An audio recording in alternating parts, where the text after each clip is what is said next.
ស្ដីអំពីបរិញ្ញាបត្រមហាវិទ្យាល័យខ្លះនៅម៉ាឡេស៊ីដែលមិនមានតម្លៃគុណសម្បត្តិនិងគុណភាពច្រើនទេគឺជាក្រដាស់បង្គន់សម្រាប់ទីផ្សារការងារនេះក៏ដូចជាខ្ញុំបាននិយាយដែរជាមួយនឹងចៅថាចេញមកគឺទី1កាន់សញ្ញាបត្រហើយគិតតែខ្លួននឹងត្រូវតែមានការងារធ្វើប្រាក់ខែច្រើនក៏ប៉ុន្តែចំណេះដឹងវាតិច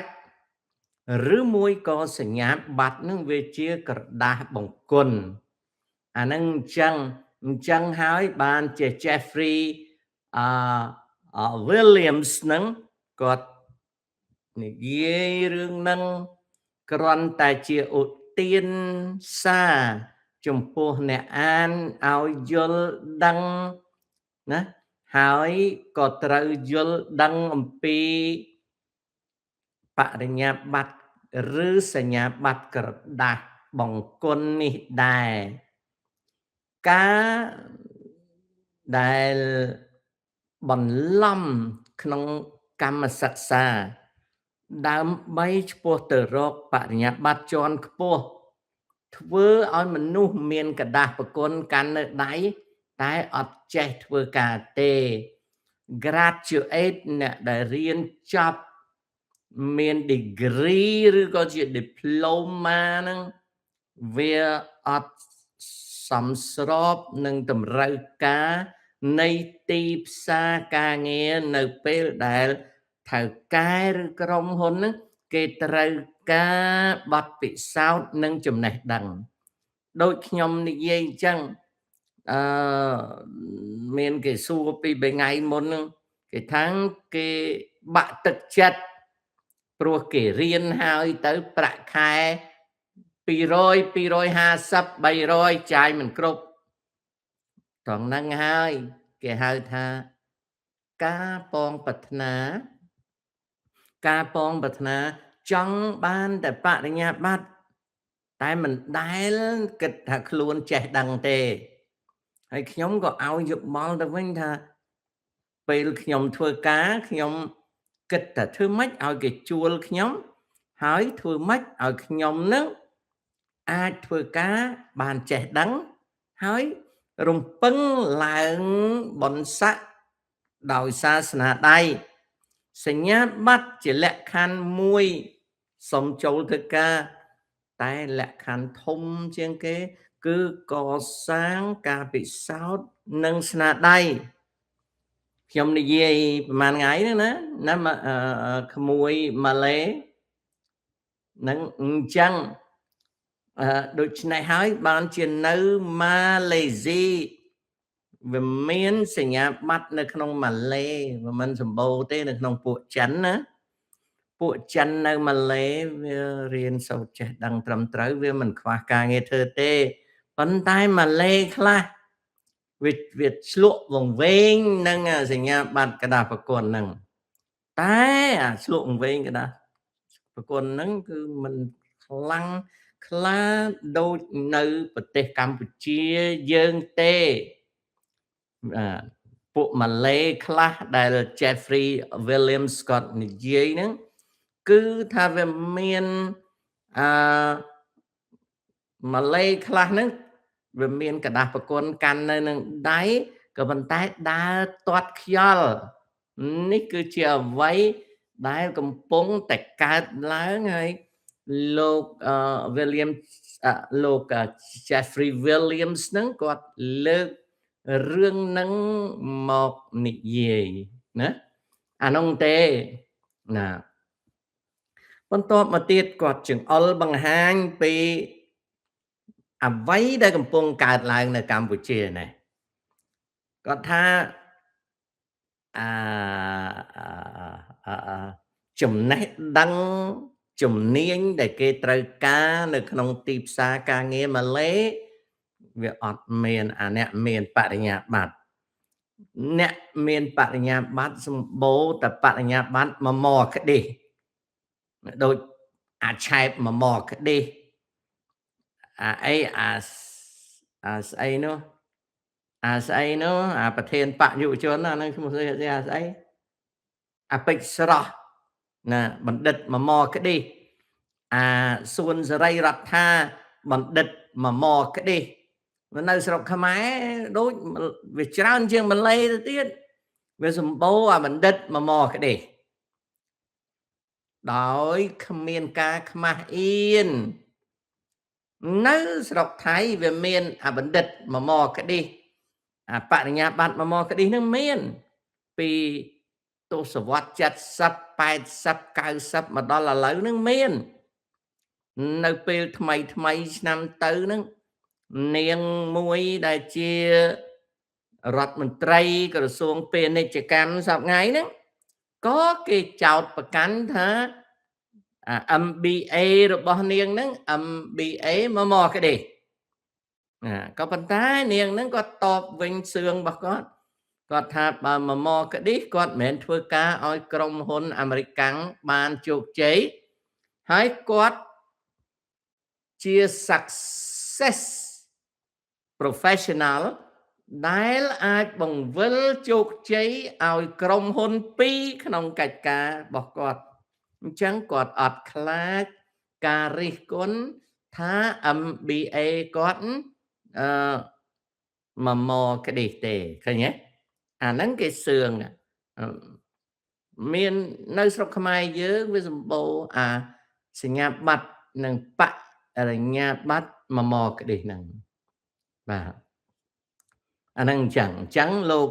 Jeffrey Williams ហ្នឹងគាត់ចង្អុលបង្ហាញថា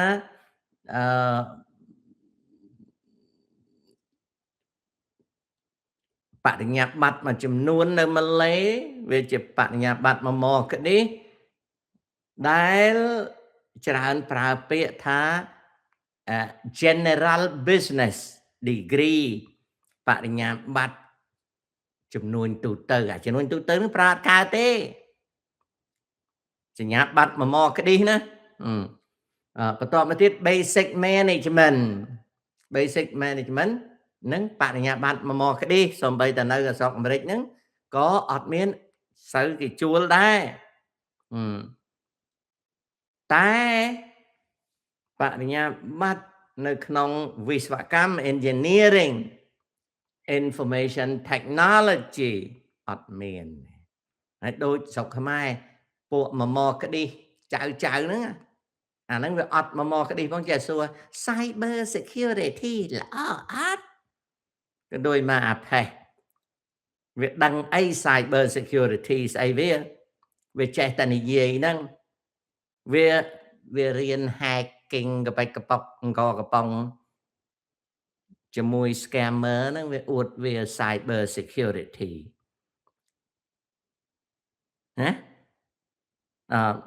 សម័យច្បាំងជាមួយសៀមឆ្នាំ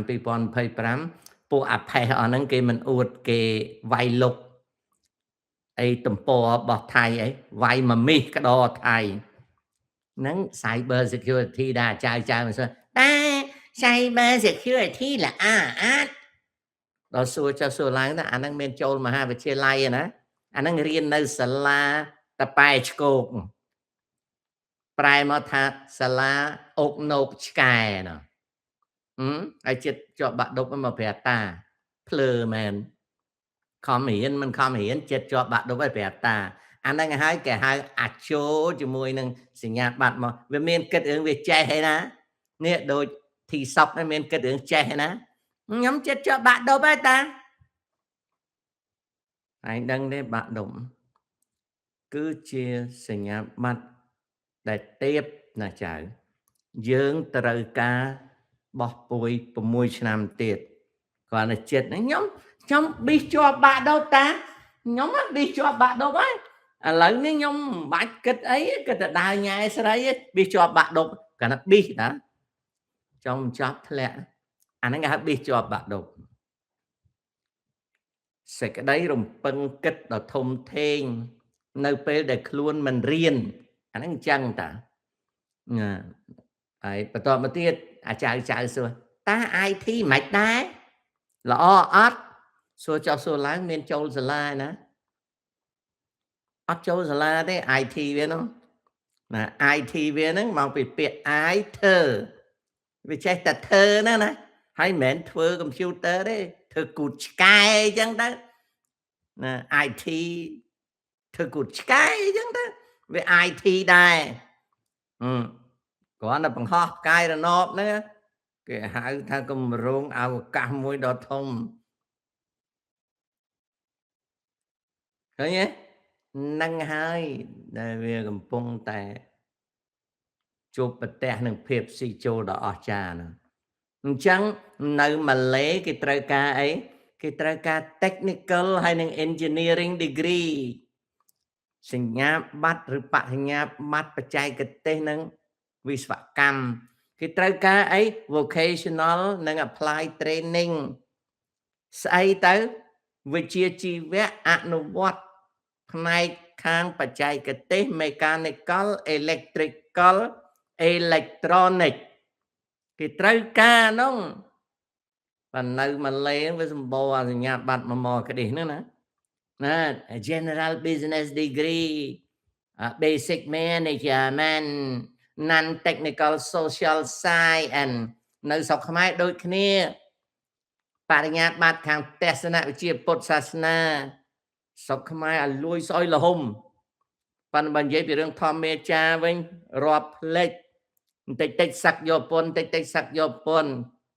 ណាធម្មកថាកាន់មីក្រូហ្វូនមុខអឡើងអលងបន្តិចសឹកយកពុនបន្តិចសឹកយកពុនក្រៅពីហ្នឹងសិទ្ធិបរិញ្ញាបត្រទស្សនវិជ្ជាពុទ្ធសាសនាសម្បូរជាងគេមកពីលង្កា